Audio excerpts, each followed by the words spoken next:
अच्छा से अवसर मिला है संपूर्ण मानव जाति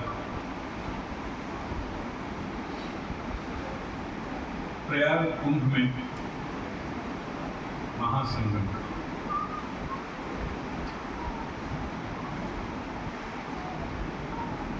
14 जनवरी मकर संक्रांति के अवसर पर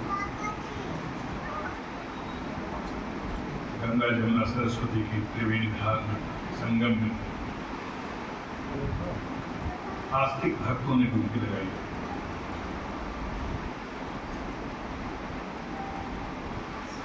वस्तुतः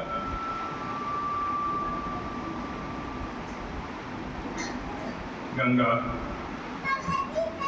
भक्ति का प्रतीक है, यमुना कर्म और सरस्वती ज्ञान।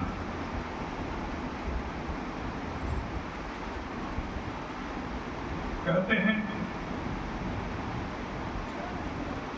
समुद्र मंथन में जब अमृत घट प्रकट हुआ तो उसी घट से छलक कर कुछ बूंद जिस स्थल पर गिरी वहां त्रिवेणी रच गई, प्रयाग बन गया, कुंभ लगा।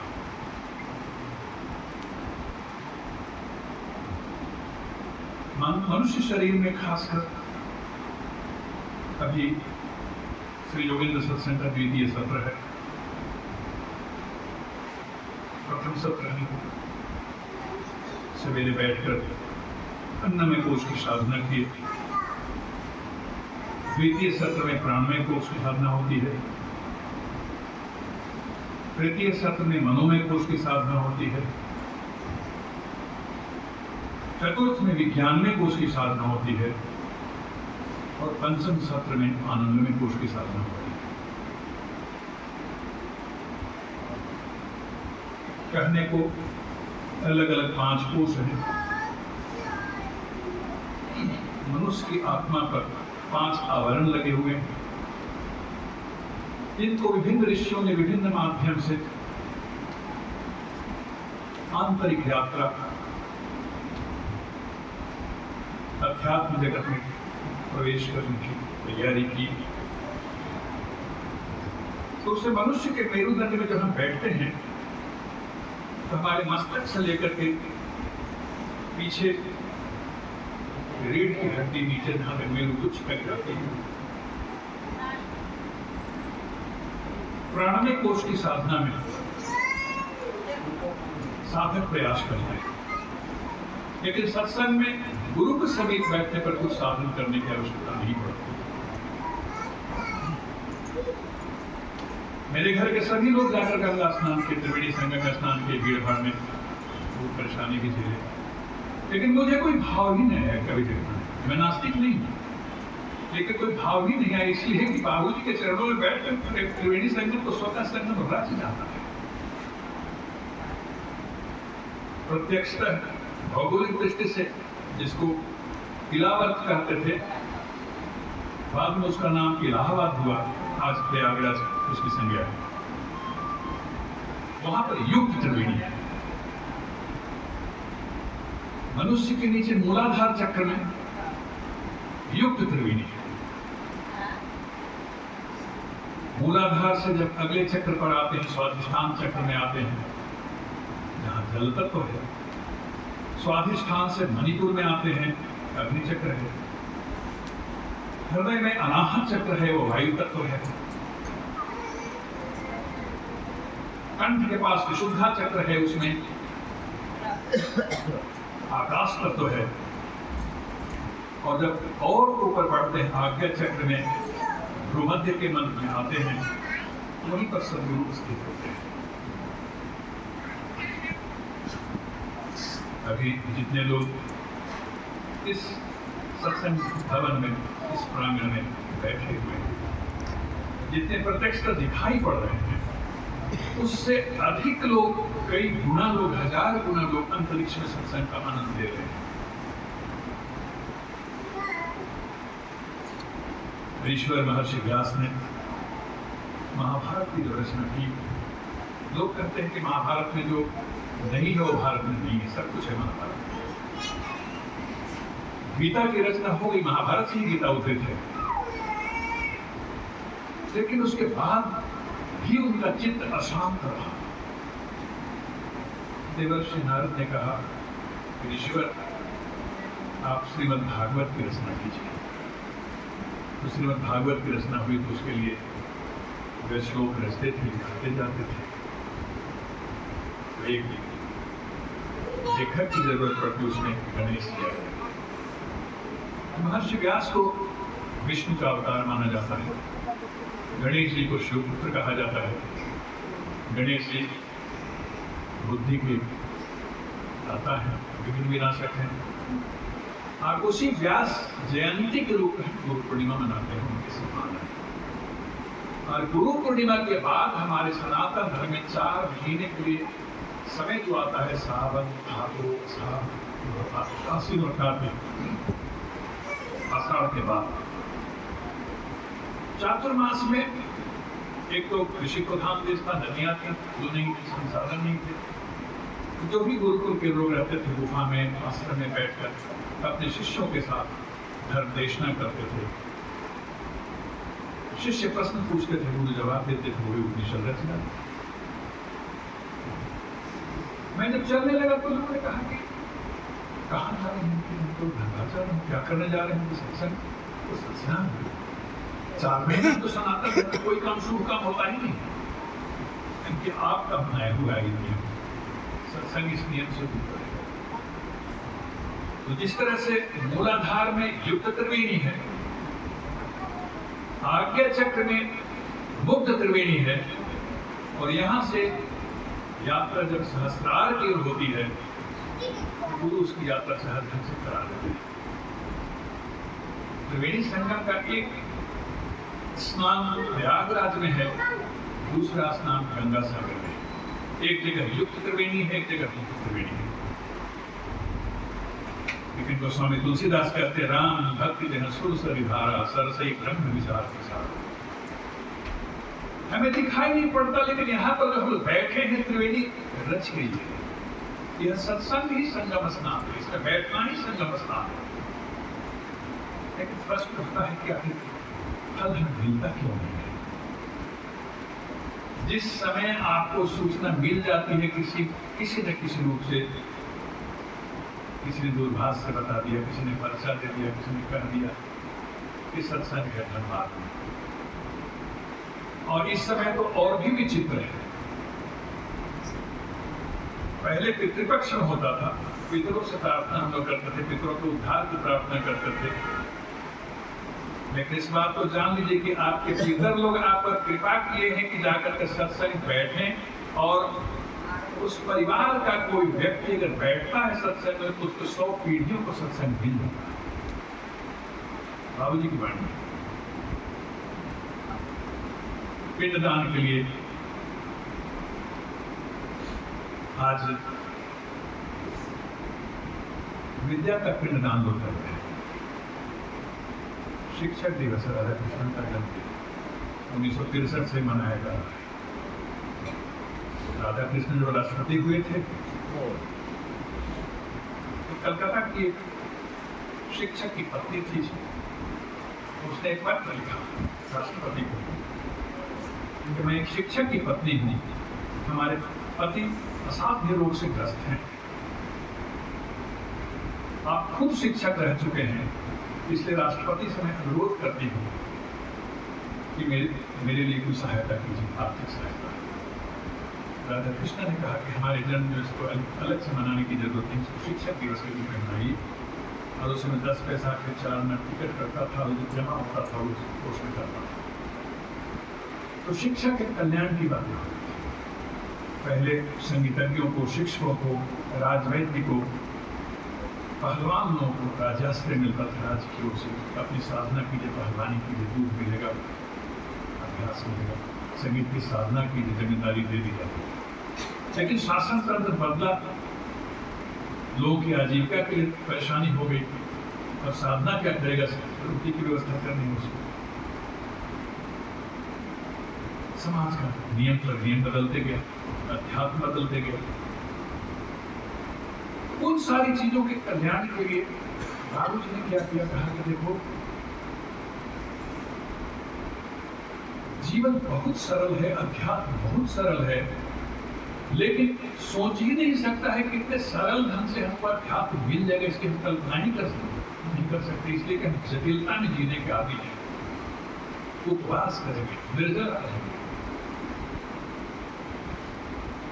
कल जब शाम में चलने लगे तो हमारी पत्नी ने कहा कि पहली बार धनबाद में गई थी तो उसमें 3 व्रत हम लोग निर्जला थे, एक मन नहीं पे उपवास करते। और बाबू जी इन सब चीजों में विश्वास नहीं करते हैं, क्योंकि नियम जिसने बनाया उसने बनाया, छोड़ो। हमारे साथ गुरु के पास तो आ गए, उसके बाद कोई गुरु जो कहे मंत्र मूलम गुरु वाक्य, मोक्ष मूलम गुरु के पास, ध्यान मूलम गुरु मूर्ति, पूजा मूलम गुरु पद, अपने आप में गुरु साधन व सिद्धि दोनों। सारी साधनाएं गुरु को प्राप्त करने के लिए ही है। लेकिन अब प्रश्न उठता है यहाँ पर कि 10 वर्षों से, 20 वर्षों से, 30 वर्षों से, यहाँ तक कि 10-20 जन्म से सत्संग करते आ रहे हैं, लेकिन गुरु हमको नहीं मिले हैं। गुरु को न हमने माना है, न गुरु ने हमको स्वीकार किया है। अहेतु की कृपा है कि गुरु आपके अंदर प्रेरणा बन करके आते हैं, लेकिन हम उसमें आते नहीं, सत्संग से जुड़ते नहीं।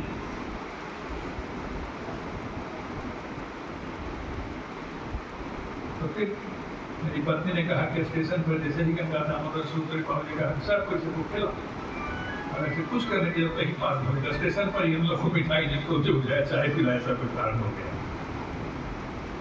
तो अब ये नियम का भंग नहीं करना, ऋषियों की अवमानना नहीं है, बल्कि यथार्थ है, उसको आंखें खोलकर देखना है। लेकिन हमारी आंखों पर तो यकीन है, दृष्टि बाधित है, दृष्टि दोष है, जटिलता में जीने की आदि रहने की। किसी भी पुस्तक को उठा लीजिए, ईसाई धर्म में चर्च में जाकर के प्रार्थना होती है, लोग नमाज करते, मोहम्मद साहब का जन्मदिन है, हमारा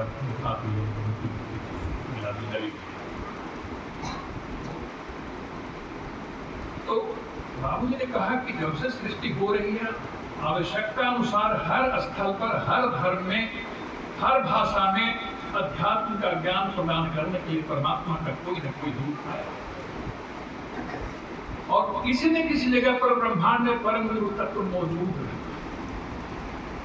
जय जय सुर नायक में एक पंक्ति है, मुनि सिद्ध सकल सुर परम भयातुर नमत नाथ पद गंजा। तारकेश्वर बैठे हुए थे, हम बैठे हुए थे 2-3 आदमी, और कहते हो भगवान का जब अवतरण हो गया, सारे लोग प्रार्थना कर रहे हैं, जय जय सुर नायक, जन सुखदायक, प्रणत पाल भगवंता। असुरों को भय होना चाहिए, अत्याचारियों को भय होना चाहिए, दुराचारियों को भय होना चाहिए, भ्रष्टाचारियों को भय होना चाहिए भगवान के अवतरण से। लेकिन यहाँ पर है कि मुनि सिद्ध सकल सुर, सारे ये लोग क्यों है आप? इसका क्या कारण हो सकता है?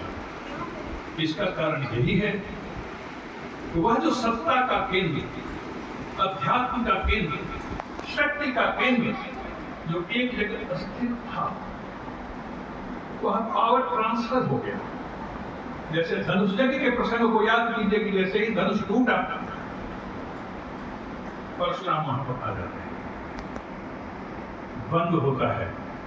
परशुराम भी अवतार थे, उसी विष्णु के अवतार जिसके अवतार राम है। संशय होता है, तब कहते राम रमापति कर धन ले खेचे ताप मिटाए संदेह हो, इस धनुष को चढ़ा दीजिए। धनुष पर जब संधान किया तो परशुराम का सारा पावर स्वतः राम में चला गया। परशुराम को एहसास हो, उन्होंने देखा कि तो चतुर्भुज रूप में स्वयं विष्णु आ चुके हैं, अब मेरा काम समाप्त हो चुका। फिर राम ने जब प्रत्यंता चढ़ाई, कहे कि ऋषि वाला बताइए, धनुष बाण निरुद्देश्य संधान नहीं होगा, आप क्या देंगे? आपकी तपो साधना या और कुछ? नहीं, मैं अपना सारा तत्व देता हूं, मैं तपस्या कर लूंगा। उसी तरह से श्री कृष्ण अवतार हुआ, तो श्री कृष्ण के परम गुरु दुर्वासा ऋषि ने सुदर्शन चक्र दे दिया, कहा कि बहुत दिन रास तुम रचा लिए, बांसुरी बहुत दिन बजाए वृंदावन में, अभी राष्ट्र को जरूरत है सुदर्शन चक्र चलाने की। और जो समाज में व्याप्त जो कुरीतियां हैं, अन्याय है, उसे समाप्त करें। आज सिर्फ अपने ही समाज की बात नहीं है, अपने राष्ट्र की बात नहीं है, संपूर्ण विश्व एक आतंक के साए में जी रहा है।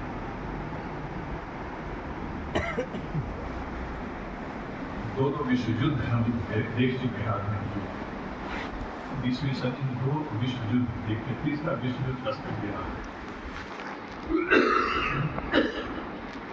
महाभारत का युद्ध कैसा हुआ होगा कल्पना कर सकते।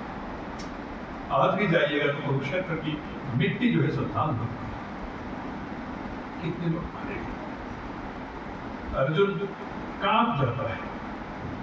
हम भी सत्संग में बैठते हैं तो कांप जाते हैं, इसलिए कि बैठते हैं तो वहां पर बाबूजी मंच पर जब बैठते हैं, लेकिन बोले कि बोल जब मैं बैठता हूं तो ईश्वर भाव में मैं रहता हूं।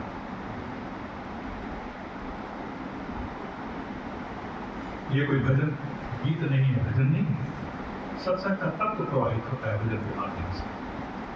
बाबूजी जब मंच पर बैठते हैं तो वहां से दो आदेश हुआ भीतर से। कभी कभी होता था कि मैं भजन गाने के लिए एक भजन समाप्त हुआ, दूसरा मैं शुरू करना चाह रहा हूं। मैं पूछा, बाबूजी ने मना कर दिया। मेरी आंख बंद है, उनकी भी आंखें बंद, उन्होंने मना कर दिया। फिर दूसरा भजन इशारा किया। तो ये मौन से मौन का संप्रेषण सत्संग में होता है, लेकिन उस मौन की भाषा को समझने के लिए आपको खुद मौन होना चाहिए, शांत होना चाहिए। और अगर दुर्गुणों से बचना चाहते हैं तो दोष दृष्टि का परित्याग करें, किसी में भी दोष न देखें। यहाँ जितने लोग आए हैं सभी उन्हीं की कृपा से आए हैं। 20वीं सदी में अंग्रेजी में एक नाटककार हुआ था जॉन बर्नार्ड शॉ, उसका एक नाटक है कैंडिडा। उसका नायक चर्च में प्रीचिंग करता है, प्रवचन देता है, बहुत अच्छा ओरेटर था, सालों भर व्यस्त रहता था। उसकी पत्नी ने कहा, क्या तुम सोचते हो कि लंदन के लोग सारे धार्मिक हो गए? तुम अपने प्रतिभा को एरू एरू लिथुक एरू, don't waste your energy among the riffraff. उनके पास क्यों जाते हो? उसने कहा कि please don't call them riffraff, उन लोग एरू एरू लिथुक एरू मत करें। All of them are my relatives, सारे लोग हमारे परिवार के हैं। वाइफ से पकाती है, तुमने पहले क्यों नहीं कहा? भाई देवे तुम्हारे परिवार में कैसे हुए लोग? जवाब दिया वह अपने आप में सत्संग है। उसने कहा कि all of them are sons of the same father. हम जितने भी हैं एक ही परम पिता की संतान है, एक ही गुरु है परम गुरु बाबूजी, और एक ही पिता है परम पिता। इसलिए हम लोग बाबूजी कहते हैं। हमारे जितने पिता हैं एडहोक पिता हैं, इसलिए कि शरीर उनका छूट जाएगा, श्री राम नाम सत्य की जला दें, उनका पिंडदान कर देंगे, श्राद्ध कर देंगे, ज्ञास श्राद्ध भी कर देंगे। लेकिन गुरु का श्राद्ध नहीं होता है, तत्व का श्राद्ध नहीं होता है। इसी धनबाद में सामने बगल में बूढ़ा फाटक में एक महात्मा आया हुआ, प्रसंग पर याद पड़ा। 3 दिन सत्संग में रहे, 5 सीटिंग किए, लेकिन उपवास रहे। आते थे, मंच पर जाते थे, बाबूजी के चरण के पास नहीं, उनके तकिया को प्रणाम करते थे, आसन को प्रणाम करते थे, बैठ जाते थे, कमरे में बैठते थे। लोगों ने कहा कि एक महात्मा ऐसे आजादी रखे, एक महात्मा ऐसे आए हुए हैं जो खा रहे हैं, प्रसाद दे रहे हैं, कुछ नहीं कर रहे हैं। 5 सीटिंग जब हो गई तो बाबूजी ने कहा कि हो जाकर के महात्मा से बात करो।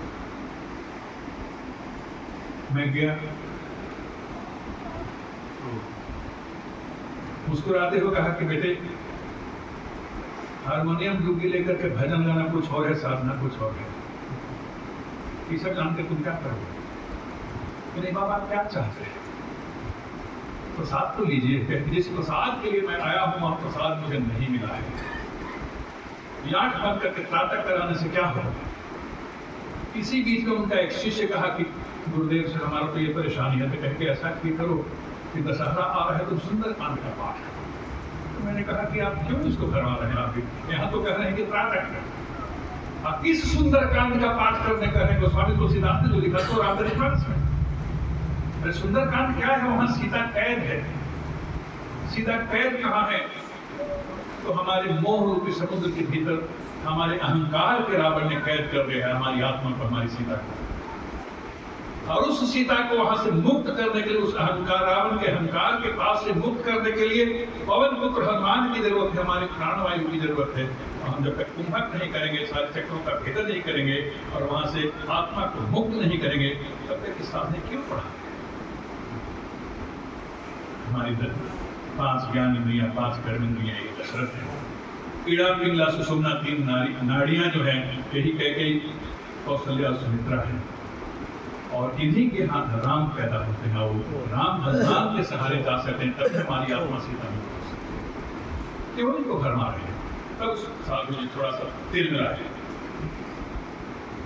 तेल मिलाए तो उसके बाद हम उठे, और हम बात करने लगे। बाबू जी को कहा कि बाबू जी, आपने हम लोग छोटे को हथौड़ी लेकर तो पहाड़ तोड़ने के लिए कह दिया, तो अहंकार के पहाड़ है। कहा कि जाओ तुम्हारा काम हो गया, उसको बुलाओ। अब बच्चा भी बुलाता भी था तो बाबू जी के पास नहीं जाते थे। अब एक बच्चा भी जाएगा तो चला आएगा। तो एक सज्जन को भेजे कि जाइए बाबा को बुला लेंगे। देर रात हो चुकी, बाबा आए, बैठे। क्या बाबा, क्या हाल है आपको, कहाँ से आए हैं बताइए। क्योंकि देखिए ना, पिछले 27 साल से हमारे गुरु से भेंट नहीं है, वो गायब हो गए हैं, से मिल नहीं रहे हैं। हमको पता भी नहीं है कि गुरु बचते हैं कि मर गए। एक ही साधना करते हैं। गुरु मरता है क्या? गुरु कोई शरीर होता है? गुरु तत्व होता है। और आप जिसकी तलाश कर रहे हैं, उस तलाश के लिए आपको झुक करके आना होगा। लेकिन आप हमसे उम्र में भी बड़े हैं। साधना में आप पूरे हिंदुस्तान में किसी को लगा ही नहीं रहे कि आपके अंदर कोई साधना है। लेकिन आपके गुरु ने अनाहत चक्र पर लाकर के आपको छोड़ दिया है। मणिपुर चक्र से आपने साधना की थी और हृदय चक्र पर आकर के, और वहां से जब गुरु भीतर से ऊपर ले जाना चाहते हैं तो यहाँ हृदय में दर्द होता है, तो आपको लगता है कि हार्ट अटैक हो गया, और उसके बाद साधना आप छोड़ देते हैं। इतना कहना, वो आदि बाबू जी के चरण पकड़ा, कहा कि हमारे माथा पर रख दीजिए। आज तक हम कितने महात्मा लोगों से मिले, लेकिन ये बात किसी ने नहीं बतलाई। सो आप हमारे माथा पर हाथ रखिए। कहीं कि आपके माथा पर आपका गुरु का हाथ है, हमारा हाथ रख के क्या कीजिएगा? मैं आपका गुरु का ही काम कर रहा हूँ, तो नहीं, आप माथा पर हाथ रखिए और वादा कीजिए कि ये हाथ आप नहीं हटाइएगा। क्योंकि इस भ्रम का त्याग कर दीजिए कि गुरु कोई व्यक्ति होता है, गुरु कोई शरीर होता है, गुरु तत्व होता है, और वह परमात्मा का तत्व है, वह अमर तत्व है। और उसी की कथा सुनना अमर कथा है। उसी की कथा तुलसीदास ने रामचरितमानस में है, उसी की कथा श्रीमद् भागवत में है, उसी गुरु की कथा बाइबल में है, उसी गुरु की कथा कुरान में है। और जितने भी धर्म ग्रंथ, चाहे भक्तमाल हो, जितने भी धर्म ग्रंथ हैं, कहीं टूट नहीं है, कहीं खंड नहीं है। जब से सृष्टि हो रही है तब से लेकर अब तक जितने भी अवतार हुए, सारे अवतार, सारे ऋषि, सारे तत्व, अध्यात्म की सारी विद्याएं श्री योगेंद्र सत्संग में उपस्थित है। आवश्यकता है उसको पहचानने की, हम कैसे पहचानें। और उसके लिए सबसे पहले हम अपने अंदर के विचारों को पूरा कर को, जिसको हम समझ रहे हैं कि साधना है, साधना नहीं है, हमारे भाग के बाधक तत्व हैं।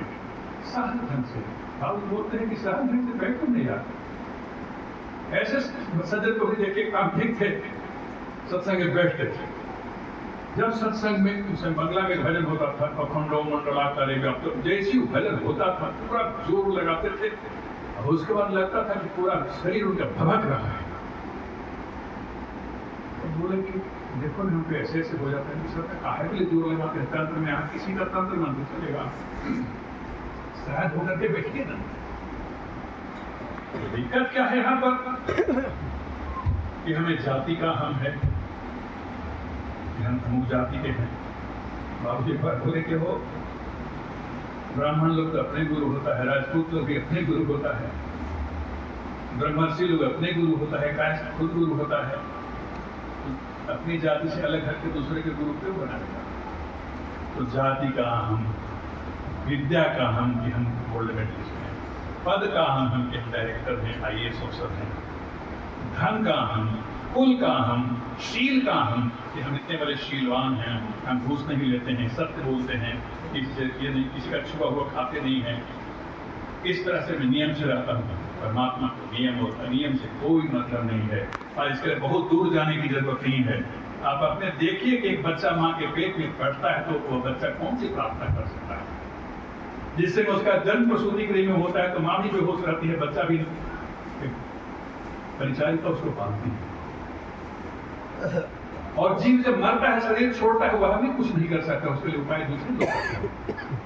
श्मशान में शिव तत्व के रूप में है और प्रसूति गृह में मातृ तत्व के रूप में परमात्मा की कृपा हरमेश बरस रही है। उस नवजात शिशु पर जो नहीं जानता है कि हमको क्या करना है, साधना नहीं जानता है, मंत्र जपने से कुछ नहीं होगा। हमारी एक एक सांस पर परमात्मा की कृपा बरस रही है, लेकिन हमको लग रहा है हम ऑक्सीजन लगाते हैं, पाइप लगाते हैं, शरीर जब तक है तब तक चलेगा, नहीं होगा तब तक नहीं होगा। हम सत्संग में आते हैं तो बाबू जी से प्रार्थना करते हैं कि देखते मैं आपको स्पष्ट बता देना चाहता हूं, मैं अपनी बात बताता हूं कि 2015 में ही हमारा कुंडली का जीवन समाप्त हो चुका है। श्मशाने में बेहोश हो गया था। तो बाबू जी ने एक बार कहा कि हो कुंडली क्या रखा हुआ है? ज्योतिषी भविष्य बतलाता है और गुरु भविष्य बनाता है। श्मशाने पहुंचा दिया और हम वहां पर शूट करके चले आए। अब एक्सटेंशन पर काम कर रहे हैं, जब तक बाबू जी को रखना है रखेंगे, नहीं तो देखो। मैं नहीं पता, इस मंच पर बहुत सारे लोग बैठते थे, आप लोग देखे होंगे आचार्य के रूप में, दिखाई नहीं पड़ते हैं प्रत्यक्ष रूप से उनकी उपस्थिति रहती है। हम भी आज हैं, कब नहीं रहेंगे नहीं जानते, लेकिन जहां भी रहे आपसे प्रार्थना है कि मेरे लिए प्रार्थना कर दीजिए, अपने लिए प्रार्थना कीजिए, अपने परिवार के लिए प्रार्थना कीजिए, सारे जीवों के लिए प्रार्थना कीजिए, पूरी मानवता के लिए प्रार्थना कीजिए कि हे बाबूजी, समस्त जीवों को आपकी कृपा मिले, आपका सत्संग मिले। इसलिए सर्वत्र त्राही है, संतास है। कोई अर्थाभाव में मर रहा है, कोई रोग से मर रहा है, कोई किसी से मर रहा है, कोई ईर्ष्या से मर रहा है, कोई द्वेष से मर रहा है। और सत्संग में आने पर खासकर परंपरा में जुड़ने पर एक और प्रॉब्लम होता है, क्योंकि कोई ऐसा होता है, कुछ एक जगह गए तो कहते हैं जानते हैं कि नहीं 40 साल से सत्संग कर रहे हैं, 40 साल से कर रहे हैं, कोई होते नहीं, 40 सेकंड में परमात्मा सब कुछ दे देगा, अपने तो 40 जन्म में भी कुछ नहीं होगा। तो ये समझने की भूल मत कीजिए कि हम बहुत दिनों से सत्संग में आए हैं, हमको माता जी बहुत मानती है, बाबू जी बहुत मानती है, सब बकवास है। कृपा उनकी है, सबको ये कृपा मिले, ये प्रार्थना करें, लेकिन इस अहंकार में मत जिए कि हम बहुत गरीब हैं। एक मुखी रुद्राक्ष वही है, रुद्राक्ष में गुरु कृपा, एक हो और एक मैं, हमारे और गुरु के बीच में कोई किसी की चीज की जरूरत नहीं। इसलिए कभी कहते हैं कि जब मैं था तब गुरु नहीं, अब गुरु हैं हम नहीं, प्रेम गली अतिशाकरी जिसमें दूर समान। ये प्रेम का दरबार है, और इसी प्रेम के दरबार के लिए हम सत्संग आते हैं। किसी को पुत्र नहीं हो रहा है तो किसी की बेटी की शादी नहीं हो रही है, तो किसी का रोग ठीक नहीं हो रहा है, तो किसी की जमीन नहीं दिखा रही है, किसी का मकान नहीं बन रहा है, तरह तरह की परेशानी है। स्वाभाविक प्रार्थना करता है, बाबू जी सबको पूरा करते हैं। राम साहब एक भजन गाते थे, कुछ लोग गुरु का आदर करने आते हैं, कुछ लोग यहाँ सौदागर बन के आते हैं, सौदा की कोई वस्तु नहीं है, सौदा करके पछताते हैं, कुछ देख कुछ निरख तरकीब अनेक निकालते हैं। करुणा में कुछ बातें ऐसी होती है, आते जाते कतराते हैं, तो नहीं आते हैं। ऐसे भी लोग हैं जो कहते हैं कि हम तो दूसरी जगह दीक्षा ले लिए, जाके क्या करेंगे। यहाँ दीक्षा का कोई विधान नहीं, चाक्षु से दीक्षा होती है। आप यहाँ बैठ गए, गुरु की निगाह में आ गए, आपकी दीक्षा हो गई। घर पर जाएं, सुबह शाम प्रार्थना करें अपने परिवार के लिए। अगर घर में अशांति है, एक साफ कटोरे में बाबूजी के सामने जल रख दें, उसको सादा कागज से ढक दें, प्रार्थना करें, उस जल को घर में छीन दें फूल लेकर के, स्वतः शांति आ जाएगी, सत्संग आ जाएगी। जितने तरह के व्यवधान है सब आपके दूर हो जाएंगे। बैठे बैठे इस तरह के ध्यान से बाबू जी ने अमेरिका का असाध्य रूप किया है।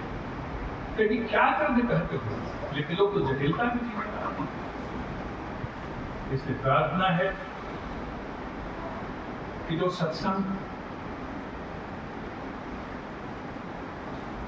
अब तक समस्त जीवों को मिला, रामावतार में, कृष्णावतार में, गुरु नानक के रूप में, आचार्य श्री राम शर्मा के यहाँ, आप सभी जगह जाएं, जो भी साधना आप करते हैं, बाबू जी मना नहीं करते हैं, लेकिन एक समय आता है तो बुझाता है कि गुरु ही साधन है, सत्संगी सब कुछ है, तो मैं भी दीक्षित हूँ, मेरे भी गुरु, मैं अपने गुरु परंपरा से संतुष्ट हूँ। बाबू जी के संपर्क में आया था, कहा कि तुम जितना साधन कर सकते होता तो तुम करते हो, क्रिया तो तुम करते हो, लेकिन अक्रिया की स्थिति में कौन ले जाएगा? वही गुरु ले जाएगा जी जो अक्रिया को खुद पाते हैं। और बताया कि इसमें आगे जाकर ऐसे होगा, जिस दिन भूमि बनेगी तुम्हारी में दे दूंगा। अहर्निश की कृपा में जिसको न्यूक्लियर अम्ब्रेला कहते हैं, तो स्पिरिचुअल अम्ब्रेला में हम सभी आप रहते हैं, हमारा परिवार, यहाँ तक कि हमारे पूर्वज भी हैं। कल के बाद से, परसों के बाद से दान शुरू होगा, तो अपने पितरों के कल्याण के लिए प्रार्थना कीजिए, अपने लिए प्रार्थना कीजिए। बैठने के गुरु वंदना गाएंगे, जिन्हें गुरु वंदना याद है साथ साथ गाएंगे, जिन्हें याद नहीं है वे गुरु वंदना को सुनेंगे।